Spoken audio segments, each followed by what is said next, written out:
Ya, selamat datang di video gue lagi ya guys ya. Di sini gue bermain Godland pakai hero Kari. Dan jujur juga ini adalah pertama kali gue pakai Kari di rank gitu kan. Di sini juga gue baru beli hero nya belum beberapa lama sih, paling baru seminggu. Tadinya gue mau pakai Leslie sih guys, cuma kan dilihat dari musuhnya itu kan tebel-tebel, ada Hilos, ada Tigreal, ya kan. Itu kan literally kan hero-hero yang tebel gitu kan, jadi gue pakai hero Kari. Kayak kita udah masuk gameplay,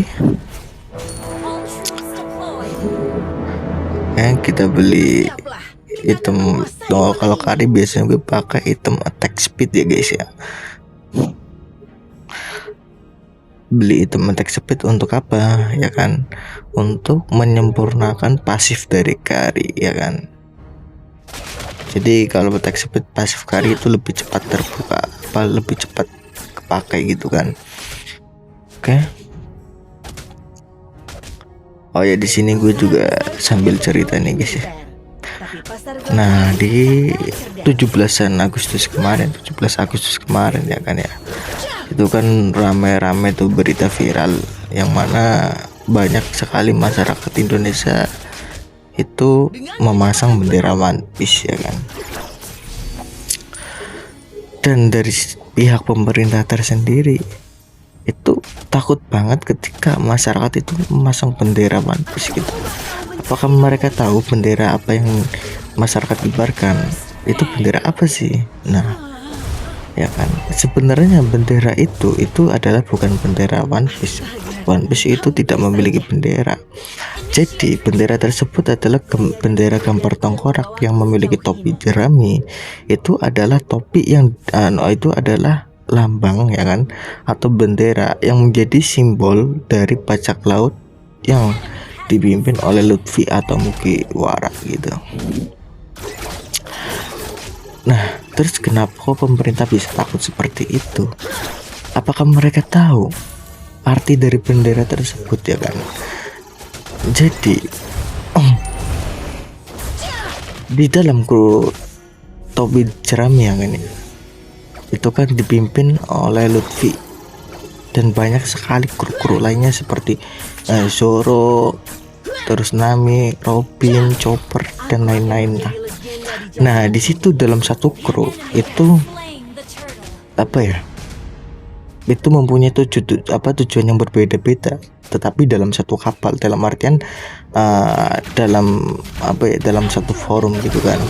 Nah, di situ itu kan sudah jelas menunjukkan bahwasanya itu kru topi jerami itu memiliki arti kebebasan gitu kan, kebebasan untuk mencapai tujuan ya kan.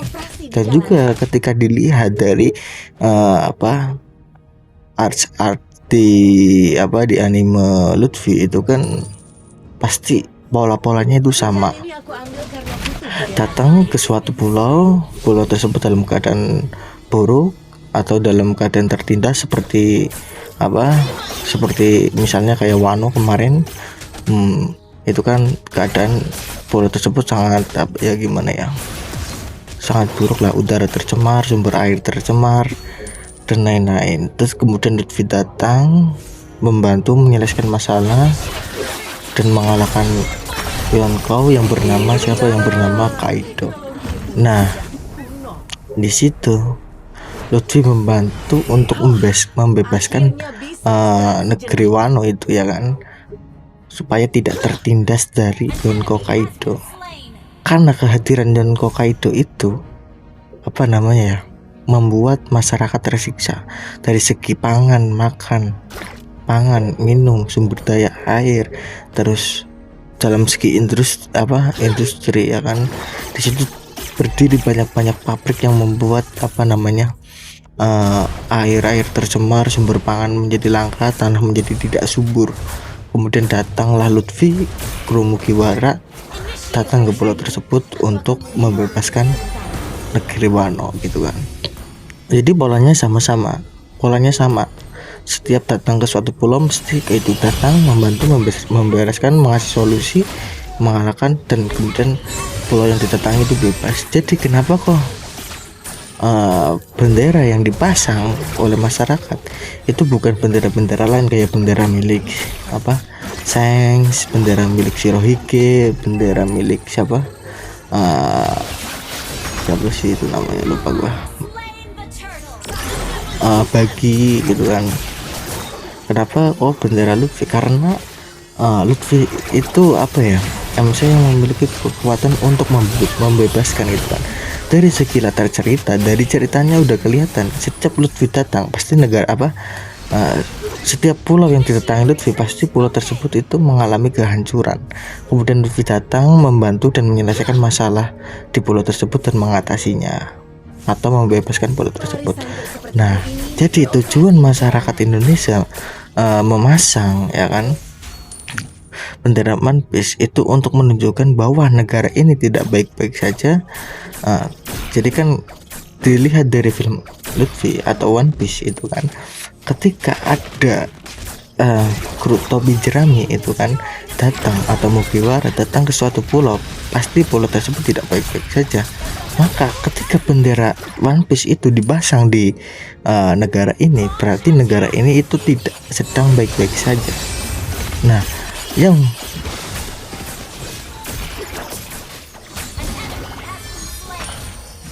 menjadi pertanyaan tuh begini ya kan, dalam dunia One Piece itu kan banyak sekali kru-kru bajak laut, kenapa hanya bendera Mugiwara yang dipasang itu kan. Jadi yang memiliki makna aturan ya kan, kebebasan tanpa terikat aturan itu kan hanya dilambangkan oleh kru bajak laut topi jerami atau Mugiwara gitu kan.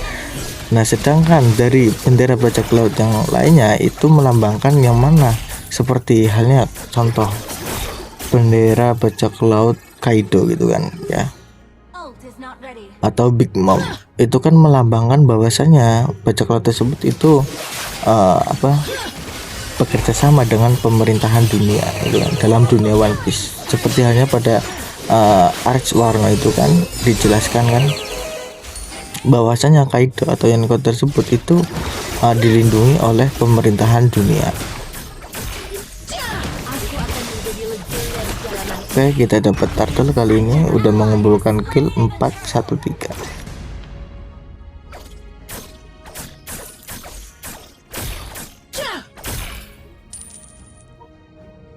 Oke, 413. Oke, tank udah konsil, kita mundur.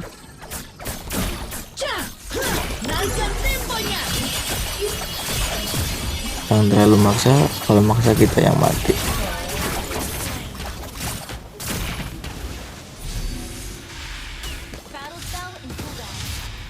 Terus kalian tahu Dressrosa Doflamingo?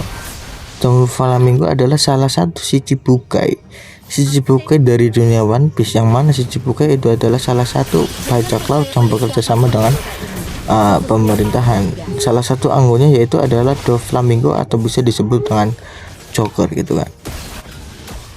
Nah, ketika bendera Doflamingo mau dipasang itu tidak mungkin kan, karena Doflamingo tersendiri itu bekerja sama dengan pemerintahan, maka tidak memiliki arti pembebasan gitu kan. Sedangkan bendera Luffy ya kan, atau bendera kru topi jerami ini itu memiliki makna pembebasan, karena dari setiap cerita Luffy yang kita lihat itu kan, ketika Luffy itu datang ke suatu pulau, pasti pulau tersebut itu tidak baik-baik saja gitu kan. Nah, kemudian Luffy datang membantu dan mengalahkan kunci permasalahan di suatu pulau tersebut itu kan. Seperti halnya kayak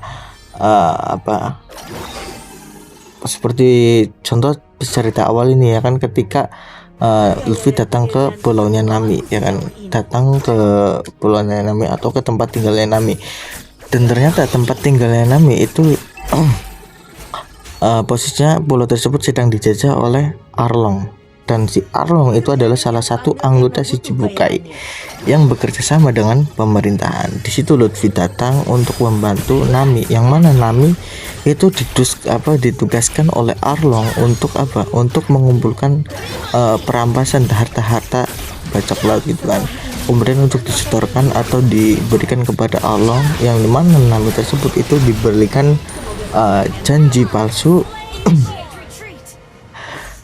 janji palsu bahwasanya ya kan, ketika Nami udah mengumpulkan berapa berry lah, berjuta-juta berry kalau nggak salah, itu akan dijanjikan bahwasanya negara pulau tersebut atau negara yang ditinggali Nami tersebut itu akan dibebaskan ya kan dari penjajahan Arlong gitu. Dan ternyata ketika Nami sudah mengumpulkan uang tersebut, bawahan Arlong itu mencuri uang yang dikumpulkan oleh Nami. Kemudian sehingga Nami itu harus mengumpulkan kembali dari nol, menjarah dari bajak laut atau masyarakat yang tinggal di pulau lain.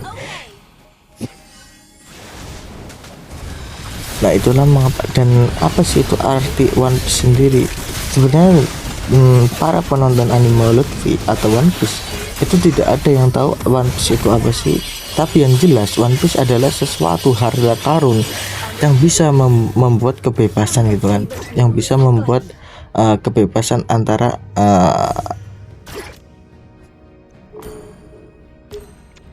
yang bisa membuat bebas dari tekanan pemerintah dunia dalam dunia One Piece.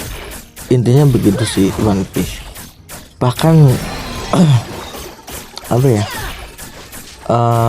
yang tahu mungkin hanya Oshiro Oda dan juga staff-staffnya Oshiro Oda dan juga Tuhan mungkin yang tahu.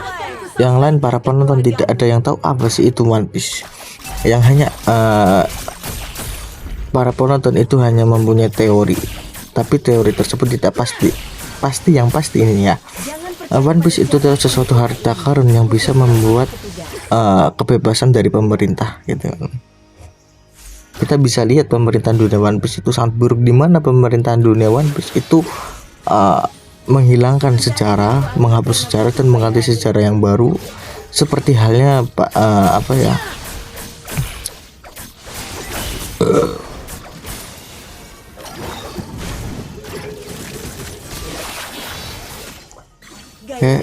seperti halnya Robin lah, tahu kan keluarga Robin itu dihapuskan oleh pemerintahan dunia untuk menghilangkan jejak sejarah yang lampau.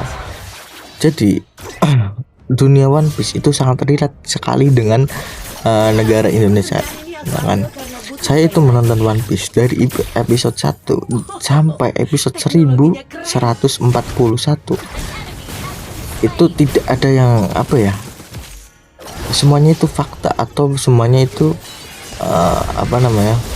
sesuai dengan dunia nyata. Semisal kayak di suku Afrika ya kan, Amerika Serikat itu suku aslinya adalah orang-orang berkulit hitam. Jadi orang-orang yang berkulit putih itu adalah pendatang ya kan.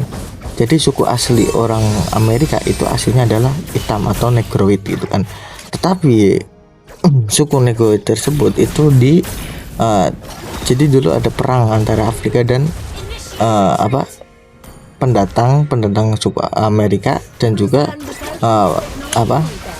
suku asli Amerika itu mengalami perang. Kemudian perang tersebut itu dihapuskan dalam sejarah, dan di situ ditulis, tahu kan film zombie. Nah zombie itu aslinya adalah suku asli dari orang Amerika ya kan. Jadi film zombie tersebut itu dibuat untuk menutup-nutupi sejarah tersebut. Sama halnya di dunia Luffy atau One Piece itu juga ada yang namanya penghapusan sejarah. Kayak mungkin untuk cerita One Piece tidak bisa dilanjutkan ya kan dalam satu video, karena kalian bisa tahu One Piece itu udah 20 tahun ya kan. Anime One Piece itu udah 20 tahun dan tidak tamat-tamat gitu kan. Jadi tidak mungkin diceritakan dalam satu video gitu kan. Oke, kita fokus ke dalam game lagi. Oke, kita udah mengumpulkan 825. Oke, not bad, termasuk poin yang sangat bagus.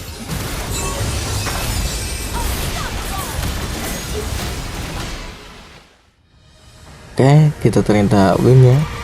Oke, gue mau kasih konfirmasi bahwasanya di sini gue itu main party ya, bukan main solo. Oke, terima kasih telah menonton. Jangan lupa like dan subscribe. Bye bye.